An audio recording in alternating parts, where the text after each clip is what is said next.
బాబాయ్ నమస్తే. నమస్తే నాన్న. మీ పేరు? అబ్దుల్ షానవాజ్. ఏం పని చేస్తారు? నేను ప్రస్తుతానికైతే మసీద్ ప్రెసిడెంట్ని. ఆ, మన పార్టీ కోసం నేను ఆ ప్రెసిడెంట్ పదవిని కూడా వద్దనుకొని నాకు పార్టీమే ముఖ్యం, రాష్ట్రమే ముఖ్యం, రాష్ట్రాన్ని పరిపాలించే మన చంద్రబాబు నాయుడు గారే ముఖ్యం అనుకొని ప్రస్తుతానికి జీవితాన్ని సాగిస్తున్నాను. అంటే బాబాయ్ గారు ఇప్పుడు కూటమి ప్రభుత్వం అధికారంలోకి వచ్చి 13 నెలలు అయింది. ఎలా ఉంది అసలు ఈ కూటమి ప్రభుత్వ పరిపాలన? మీరు పార్టీలో ఉంటారు, ప్రజలతో తిరుగుతారు, అసలు ప్రజల యొక్క స్పందన ఎలా ఉంది? స్పందన చాలా బాగుంది నాన్న. ఎందుకంటే నేను పార్టీని పొగడాలని చెప్పట్లేదు. ఆయన పరిపాలించి ఆయన ఉన్నాడు కదా, కూటమి ప్రభుత్వం ఉంది కదా. కూటమి ప్రభుత్వం ఎలా ఆలోచిస్తుందంటే సామాన్యుడికి కూడాను మేము ఈ పని చేస్తున్నాం అని చెప్పేసి వాట్సాప్ గ్రూపుల ద్వారాగా ఇగో మీ పని చేసాము, ఇగో ఈ రోడ్డు వేసాము, ఈ కార్యక్రమం చేసామని చెప్పి సామాన్య ప్రజలకు కూడాను తెలియపరుస్తుంది. అయితే కొంతమంది ఏమంటారంటే మనం ఒక పార్టీని అభిమానంగా తీసుకొని మాట్లాడకూడదు ఎప్పుడూను. ఎలా అంటే ఒక పార్టీ ఉన్నప్పుడేమో బటన్ నొక్కారు, మనకి డబ్బులు వచ్చేసినాయి, ఇప్పుడు ఏమీ చేయట్లేదని కాదు. ఒక ఇంట్లో 4 పిల్లలు ఉంటే 4 పిల్లలకి మనం ఒకేసారి బట్టలు కొనగలమా? ఒకేసారి బట్టలు కొనలేం.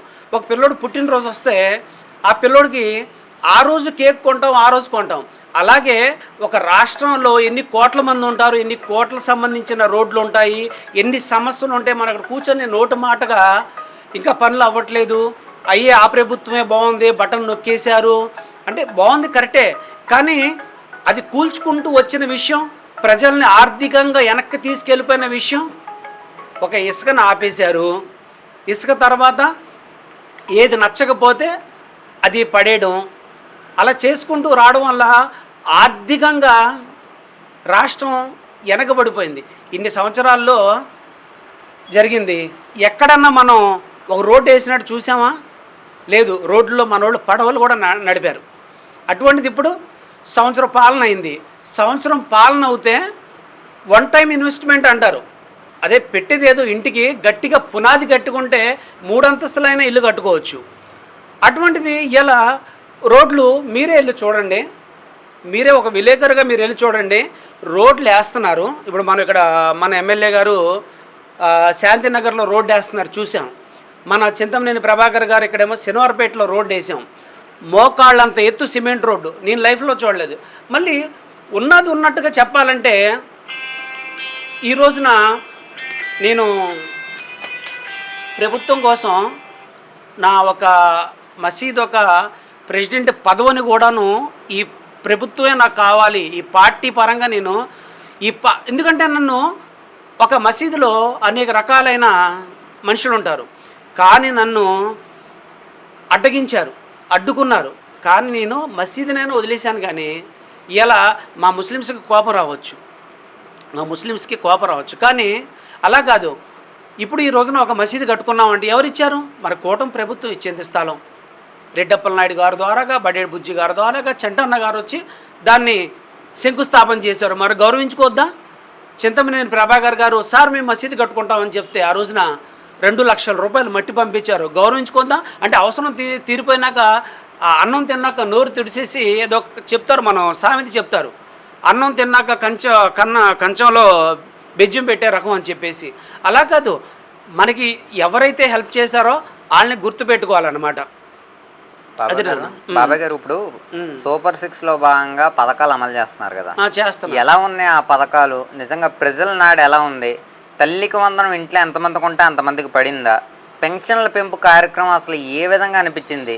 ఇప్పుడు గత 5 సంవత్సరాల్లో 3,000 రూపాయల పెన్షన్ని 4 విడతలు పెంచిన జగన్మోహన్ రెడ్డి ఇప్పుడు చంద్రబాబు గారు ఎక్కిన వెంటనే 4,000 రూపాయలు ఎలా అందించగలిగారు?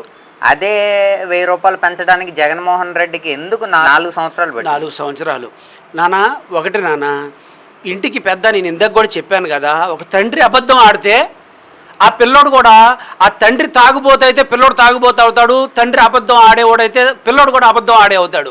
ఒక ముఖ్యమంత్రి పదవిలో ఉండి ఒక రాష్ట్రాన్ని పరిపాలించే వాళ్ళు నేను 3,000 రూపాయలు పెన్షన్ పెంచుతానని చెప్పేసి గెలిచినాక 250 ఏంటి నాన్న?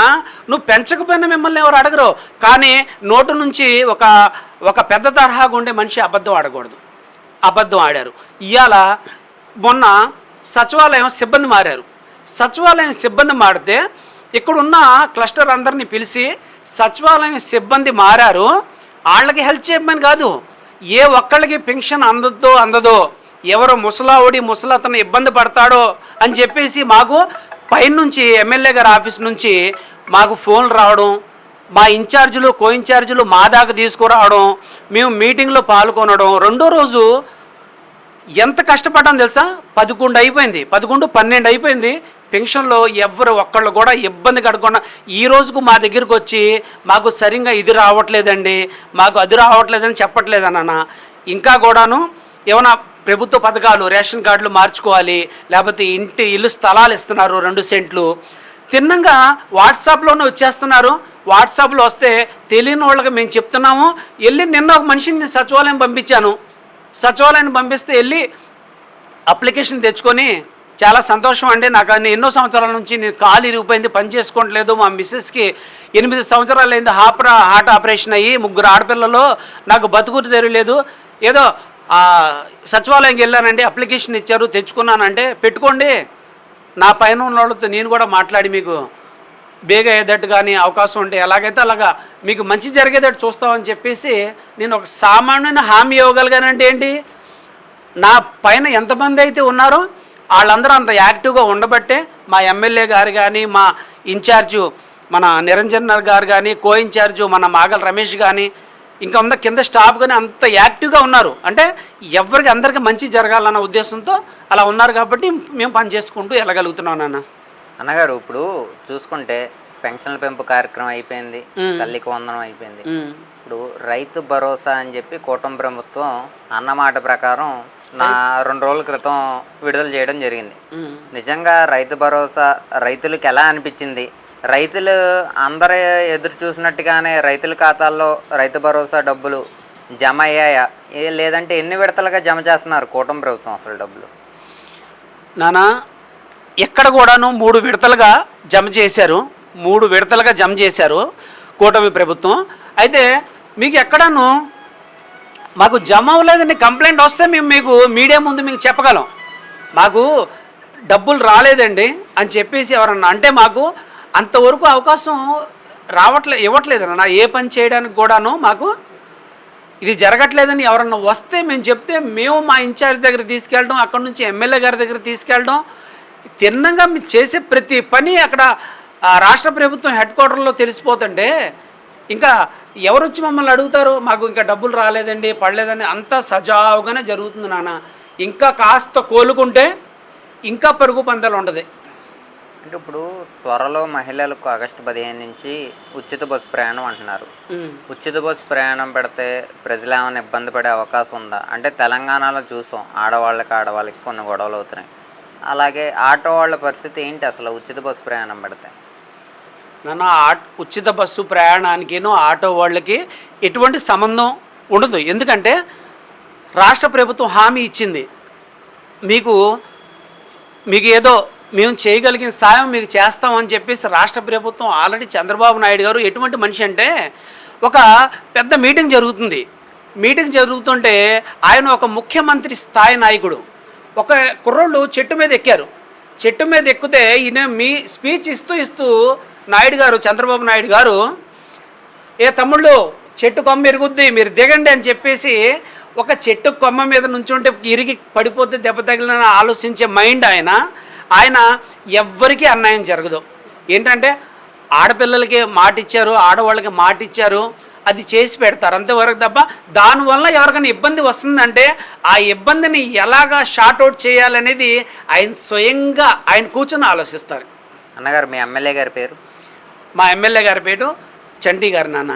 ఎలా ఉంది ఆయన పరిపాలన? చాలా బాగుంది. ఆయన అంత హ్యాపీనెస్గా మాకు ఫ్రీ హ్యాండ్ ఇవ్వబట్టే మేము ఇలా ఈ రోజున మీతో మాట్లాడగలుగుతున్నాం. మా ఎమ్మెల్యే గారు ఎలా ఉంటుందంటే పలకరిస్తే హలో అని వెళ్ళిపోయే రకం కాదు. 2 ముక్కలు మాట్లాడితే 10 ముక్కలు మాట్లాడతారు మా ఎమ్మెల్యే గారు. అటు సామాన్య కార్యకర్త ఆ కుర్రతో మనం ఏంటి మాట్లాడేదని ఆలోచించగలదు. ఎందుకంటే పైనుంచి అలా ఉంది.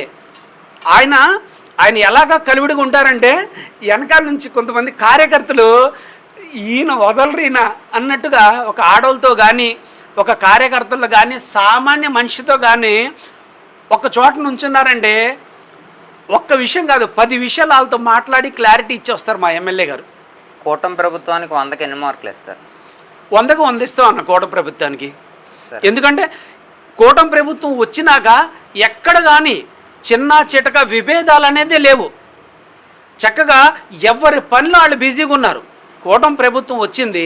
కూటమి ప్రభుత్వం వచ్చినాక నేను గొప్పని చూపించుకోవడానికి అవకాశమే లేకుండా ఎదరికి తీసుకెళ్తున్నారు. నిజంగా వాళ్ళకి హ్యాండ్సప్ చేసుకోవాలి. చాలా బాగుంది.